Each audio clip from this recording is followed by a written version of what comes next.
Hi there, and welcome to the very first episode of my channel, Boomer and Unbottled Napa Life. I'm Jill, a Midwesterner from Ohio, who 5 years ago took a leap of faith with my husband, Tom. We packed up our lives and moved to Napa, California. Tom had recently retired after 40 years at GE in Cincinnati. We were empty nesters and ready for a fresh start. We had been tourists here for years, but moving here as new residents, permanent residents, would be a wild new adventure and a complete unknown. The first year was a whirlwind. Getting established with new everything seemed all-consuming, but we loved the journey because we were on it together and having so much fun. But soon life took an unexpected turn.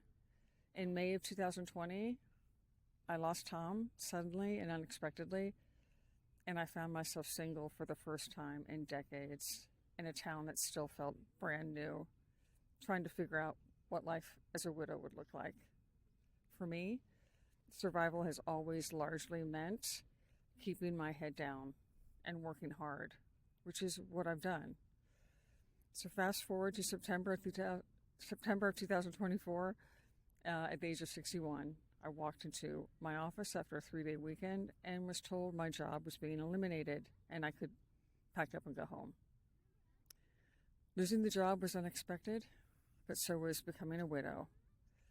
So one thing I've had plenty of time to focus on in the past 5 years has been resilience, so I know I'll be okay. But this is an odd block of time for me. Do I look for another full-time job at the age of 61, or should I just consider early retirement? I'm still figuring that out. Meanwhile, for the first time since moving here 5 years ago, I'm spending most of my time here in the valley versus commuting to another county for work. The vineyards are beautiful. They stretch out like patchwork. The sun shines almost all year. We are December 8th, and it's 70 degrees here and beautiful. In harvest time, you can actually smell the tons of grapes being crushed in the air and the oak barrels in the caves. There's nothing like it. So I've come to see this town through a unique lens. I'm part newcomer, part local. And Napa has two sides: the world-famous wineries and restaurants that the tourists come for, and another side made up of locals who mostly aren't in the wealthy category that this town caters to. But the local scene, many whose families have lived here for generations, is thriving. And I'd love to show you and experience more myself, more of the backdrop that the tourists may or may not be hip to. I hope to talk to other locals and business owners to understand why they've stayed for so long and what this valley means to them. And I'd like to form a deeper connection to the valley myself throughout this process of shooting this channel.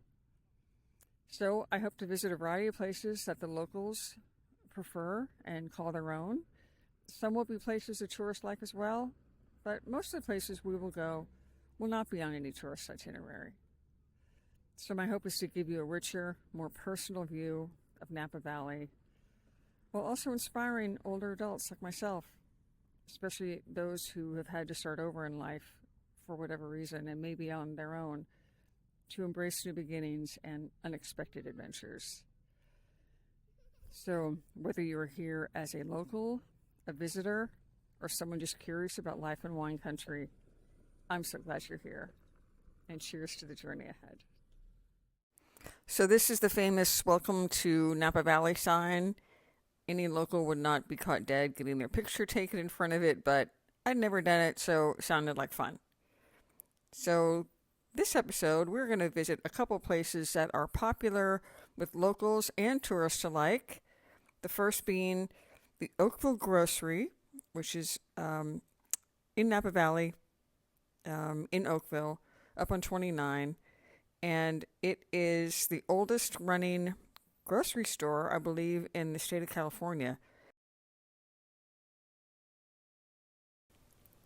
It's got great food. It's got great local items by local merchants, incredible wine selection, and It's just the most adorable place, and if you've got kids, it's very kid friendly. This is this is the same property, and that old Victorian house is right next door to it. And they've redone that to be a big tasting center. So we will look at that in a second, but this is just the side of the grocery. It's just retained all its charm. And right across the street over Highway 29 is the famous Tokalon Vineyards. This is inside of the Victorian home, which has been renovated to there's a museum upstairs. There's like 60 wines here you can taste, and they're all local. And the taste, you can taste a 2 ounce, up to I think a full glass, and the 2 ounce, or I think 2 ounces, yeah, can run you between $6 or $100, depending on the wine that you select. Here we are at the Oxbow Public Market, just off of downtown, very popular with locals and tourists alike. There's over, I think 17, 18 small business owners who run their businesses continually throughout the year in the marketplace. And you can get great food. There's also a Mexican restaurant on site, great coffee, a nice place you can sit down and eat. Also very family friendly. This big area here. And right in the corner there is the wine and cheese merchant, which is got a phenomenal selection of cheese. And here is the Model Bakery right on the premise of Oxbow Market, just around the corner. Famous for Oprah Winfrey's favorite English muffins. So please like or subscribe to my channel. I'd love to hear your comments. Is there anything you'd like to see more or less of in Napa Valley? What can I show you? What can we dive into together? So see you next time.